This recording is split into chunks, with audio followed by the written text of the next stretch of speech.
I was going to do the desk setup, but I didn't want to get injured like everyone else who loves the 49ers.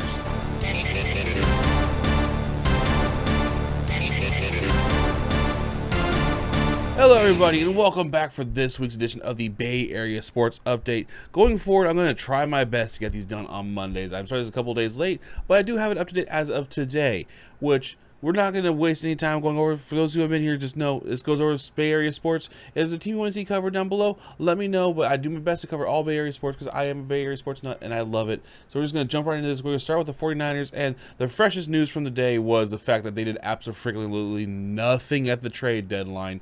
For what is pretty easy to gather is just everyone's asking prices was just way too freaking high. That's what it seems like, because teams gave up a lot for pieces they got. I mean, the Jets got Sauce Gardner for a bunch of first-round picks, and just I know the Niners wanted Trey Hendrickson. They were probably wanting way too much for it, and I know a lot of fans are not happy about it, but don't forget, we did make trades earlier in the offseason and during the season, beginning of the year, but I do also side with him saying like something, because our defensive line needs help. We got the guy from the Patriots, his name escapes me off the top of my head, because just hopefully he helps. The defense needs help. We got the Rams coming up this week. It's Rams week, and it's actually the last time I did one of these. I realized it was against the Rams. So hopefully, once again, the Niners can upset the Rams. That would be fantastic. But as for this past week update as well, the Niners defeated the New York Giants 34-24, and they were leaning heavily on CMC again, which everyone's talking about how they're leaning way too heavy on CMC. I've been a fan long enough to remember this, and they also put the note up on during the game.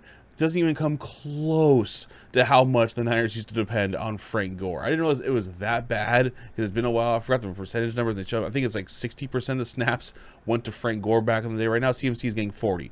Still an astronomical number, but nowhere near the stratospheric numbers that we were getting from the Frank Gore days. But the main thing that happened in this game too was CMC had 98 rushing yards and a touchdown, and he also had 60 receiving yards with another touchdown, which broke the record held by Marshall Faulk for most games with both a receiving and rushing touchdown, which is now at 16, and I very much imagine that he's going to extend that record even further.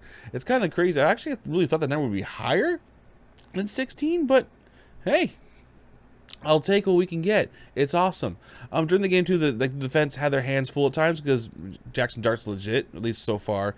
And imagine if he still had Malik Neighbors and now Scadaboo being gone as well. The Giants, I think, are in good hands with Jackson Dart, so they're going to be formidable. The first drive on their defenses ran over, but the rest of the game, the defense clamped down. You know, they kept them in check for the most part. Every now and again, they kind of sprung through again. Very much bend, not break. And the score of this game was not as close as it appears. They definitely beat them more. It felt like a bigger victory than just a 10-point victory, but late touchdown, a little bit of a scare, nothing too crazy. And unfortunately, the other thing that happened in this game too, Ricky Williams has torn his ACL. Another injury to the defensive line, which added to the woes of nothing happening on the trade deadline.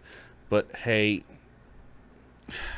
we'll see how it goes. We're still 6-3, so who knows? We'll see. If we beat the Rams this week, people are going to shut up. But if we lose the Rams because of maybe lack of pass rush, things are going to be bad.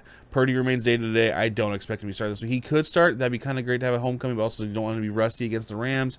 We'll see how things go. But hey, stay faithful, friends. Faithful to the Bay. Faithful to the Niners. Niner faithful for life. Even though I still kind of hate being called 49ers faithful. It just seems kind of weird. I love my Niners. Beat LA. Unlike Toronto, you choking ass freaking Canadians. Moving to the San Francisco Giants this week, both Logan Webb and Patrick Bailey won the Golden Glove Award. Second year in a row for Patrick Bailey as well. I was actually at the game where he got his Golden Glove Award with him and Chapman. That was awesome. I didn't realize they were doing that at the game. It was a cool little thing I was going to be a part of this year. I only went to 3 games this season, and that's one of the games I went to. And, you know, they're the first battery mates, which is, you know, pitcher and catcher, to win the award since 2013. That's awesome, because Logan Webb and Patrick Bailey go together like bread and butter. I love it. I want to see him do battery. Battery mates. It makes me. I wonder why they call them batteries. It's probably an old term they used to use back in the old days. But it's awesome. And also this past week, I know this is old news at this point, but still going to cover it. The Giants have a new manager, Greg Vitello, who served 8 seasons at Tennessee. He had 3 College World Series appearances, and when he won the whole thing in 2024. I'm excited to see how things are going to go in the future. Obviously, I don't pay attention whatsoever to college baseball, other than the World Series. Kind of go, okay, cool, they won, yay. And we'll see how things go. The future, people seem to be pretty hyped about the dude. His energy kind of matches the energy I like. Buster loves the man, so we'll see how things go. Just hope we continue to grow. That wasn't supposed to rhyme, but I don't care. Quick note on the San Jose Giants. Obviously, their season's done. They won the championship. We covered that a long time ago. But just a quick little note. Going to the Barracuda games, which is right next to Municipal Stadium, or Excite Ballpark, whatever they call it now. I noticed that the San Jose Giants are completely resurfacing their field. The entire field, outfield, infield, everything has been raised. It's just a big field of dirt. It's a bunch of dirt equipment in the middle of the field, so maybe they're doing renovations on the field itself. The field always had a problem with dying grass, so maybe they're getting the renovations they need, because I know ball teams were required to invest money in their ballparks. That's part of the last agreement they had. So maybe they're going to, bump things up in there. Who knows? We'll see next season. Next season's going to be here before we frickin' know it. And last bit of baseball news this week. The Oakland Ballers, as they've been doing all season after they won their championship, they challenged the Dodgers to a game of champions. Obviously, they didn't get a response because the Dodgers are cowards, and know they will fall to the mighty Oakland Ballers. But I think it would be great if any of these teams accept the challenge for the Oakland Ballers and actually play them in a game. That would be awesome. I'd love to see it. If they actually found a way to win, that would be amazing. But Oakland Ballers never freaking change. All right, and jumping down to the Golden State Warriors, we have a triple little thing to update. Back on Halloween, the Warriors fell to the Milwaukee Bucks, 120 to 112. Or 110, sorry. Steph Curry had 27 points. He also had 5 turnovers. It's bad. And Jimmy Butler recorded his first double-double, 23 points and 11 rebounds. Kind of surprising, but hey, that's awesome to note. And then just a couple days later, on the 2nd of November, they lost the Indiana Pacers. They choked that game away, 114 to 109. Curry had again led the team with 24 points. But today they bounced back. Today recording for you guys to next day. Yesterday, the Warriors bounced back with a 118-107 win over the Suns. Jimmy Butler did go down early in the game with back soreness, old man disease, I know, but they at times led the Suns by 20. The Suns kept crawling back, and they would bounce back. Funny note, freaking Dylan Brooks managed to get a technical foul when not even playing because the guy's a bum, and it's good to see the Warriors bounce back. They needed that bounce back win. Don't let teams come back so much during the game. It's pretty ill-advised to let teams come back like that. Moving over to hockey, the San Jose Sharks, back on the 30th of October, they defeated the New Jersey Devils 5-2, earning their first home win of the season, rocking those new, beautiful retro jerseys, which I need to get my hands on one of those. It was awesome to watch that game. It looked sexy watching those uniforms against the New Jersey Devils, because I love their uniform. The Devils uniforms, pretty damn dope, and it was a fantastic win. And then the next day, or actually 2 days later, sorry, on November 1st, they beat Colorado 3-2 in overtime, which was awesome. And then, unfortunately, they then went on to lose to the Red Wings in a shootout 3-2, but still got points in the standings. Not expecting much, even though the Sharks have bounced back. They've actually, after starting the season once again on a massive losing streak / overtime losing streak, whatever, loss is still a loss. They bounced back pretty good, so who knows? Let them get hot, figure things out.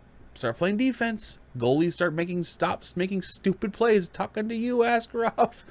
Almost had another one. You think we got bailed on that one. So maybe the Sharks can bounce back. In relation to the San Jose Sharks, the Barracudas had a triple header against the Ontario Reign. And it was a back and forth affair of they lost on Halloween 6-1. Got destroyed by them. Then the next day they bounced back having a 4-2 win. And then just yesterday, for you guys who are listening to this and are watching as you're watching on the day of release, they lost in overtime to Ontario 2-1. Unfortunately, could not beat LA 2 out of 3 times, but hey, still got one of them and still got a point in the overtime. So kind of the way they split things, Ontario coming on top with a little extra point in the standings, but hey, Barracuda been very wishy-washy this season of ups and downs. It's been literally get blown out and then win, blown out then win. So see if they can right the ship, figure things out. They're a whole new squad because most of the Barracuda players are now on the Sharks. So see if they right the ship, get things figured out. John McCarthy, sorry, not Joe McCarthy, John McCarthy. I have your bobblehead somewhere. It's actually not too far from me, around here somewhere. Right the ship, man. Barracuda, keep doing you. Figure it out. Have some fun.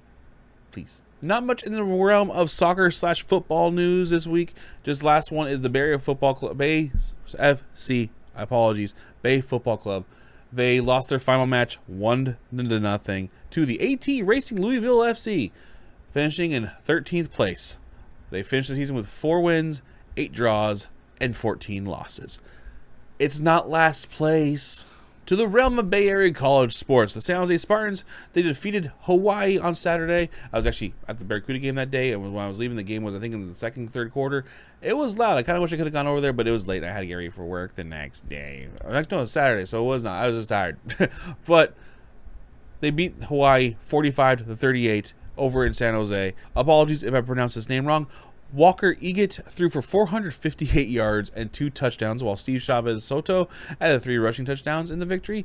Danny Scudero had 2 touchdowns, including a 62-yard score. San Jose State had 630 yards of total offense, which is awesome. It's good to see them have a good game against Hawaii.